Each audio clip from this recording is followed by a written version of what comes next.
Ayan mga idol, isang magandang araw naman po sa ating lahat. Yan po pala yung nangyari mga idol nung pag-install namin ng ED swing door. Yan, ipapakita ko po sa inyo. Yan, medyo nahihirapan po kayo mga idol kabubog nung pagkabit ng ED swing door. Ayan, medyo po kaya may problema ang simento. Pagdating sa ilalim, medyo sikip mga idol kabubog. Sa taas, okay lang. Ayan, medyo kaya nahihirapan kami ni Kabubog Louie. Dahil yung adjustment mga idol kabubog ay 0-0 talaga yung adjustment namin, wala nang ma-adjust. Ayan po. Ayan, ang gamit namin dyan mga idol ay matte gray aluminum with 6mm clear glass tempered. Ayan, tinanggal ko muli mga idol kabubog para iangat yung pivot bearing kasi mababa siya. Ayan, ganyan lang yan mga idol kabubog. At pagkatapos, ibabalik na naman natin para may kabit na natin mga idol. Kasi medyo mababa yung pivot, kailangan natin i-adjust pataas. Ayan talaga ang procedure namin mga idol pagkakabit ng ED swing door. Ayan po, nakikita nyo, medyo natagal-tagal lang kami dyan mga idol kabubog dahil nga na iwan namin yung sa pivot bearing yung pagkakabitan kasi hindi na ako naggamit dyan ng threshold. Problema mga idol, na iwan sa gawaan kaya bumalik pa ako, nagmotor ako. Ayan, shout out pala kay Boss Toy dahil hiniram ko yung motor. Maraming salamat sa pagpahiram ng motor.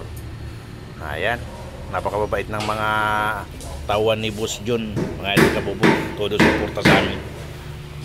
Ayan, shout out sa inyong lahat, mag-iingat kayo palagi. At ayan na nga po mga idol kabubog, naikabit na namin. Ayan, medyo masikip sa may bandang taas na yan mga idol kabubog, hindi basta-basta pumapasok. Kaya kung nakita nyo, binupukpuk ko mga idol. At papalagyan ko na ng lock dun sa my arm kay Kabubog Louie. Kasi dun siya sa kabila mga idol kabubog. Ayan, pinabot ko kay Kabubog yun. Ayan po ang nangyari noong Lunes po yan mga idol kabubog, pag-install namin ng ED swing door. Ayan, si Kabubog Louie pala first time niyang mag-install. Hindi pa daw siya nakagawa niyan kaya tinuruan natin mag-set up ng overhead door closer. At pati na rin yung pag-install mga idol kabubog. Para naman sunod ay kahit wala tayo ay kaya niyang mag-install.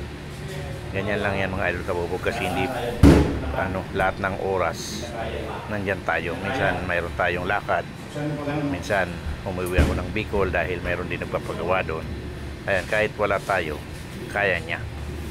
Kaya itinuturo natin sa kanya mga idol kabubog. Kabalang araw, bandang huli magagamit niya rin yan mga idol kabubog. Kapag oras na at panahon niya na gusto niya nang magsarili, magagamit niya na yung mga ganyan. Halos lahat na pumasok sa akin mga idol kabubog, mga natuto na. Halos mga nagsasarili na. Mayroon na sila kanya-kanyang gawaan. Ganyan lang talaga mga idol kabubog ang buhay. Kapag natuto na, siyempre magkasarili. Hindi naman natin pwedeng pigilan dahil siyempre, nang yun Kailangan naman po pigilan natin yung pag-asinso nila. Gusto nilang umasinso. Maabot ang mga pangarap nila. Kaya ganyan lang talaga mga idol kabubog. Kaya sabi ko sa kanila, talagang mag-aaralin nila ng mabuti. Yan si Kabubog yun, pinagsabihan ko yan mga idol kabubog na kailangan aralin niya para bandang huli hindi lang siya helper. Mga idol, 0-0. Walang clearance.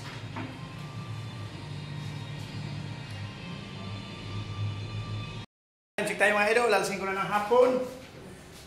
Ayan na, tapos na kami mga idol na ikabit namin yung ED swing door at tapos yung glass railing na kulang namin.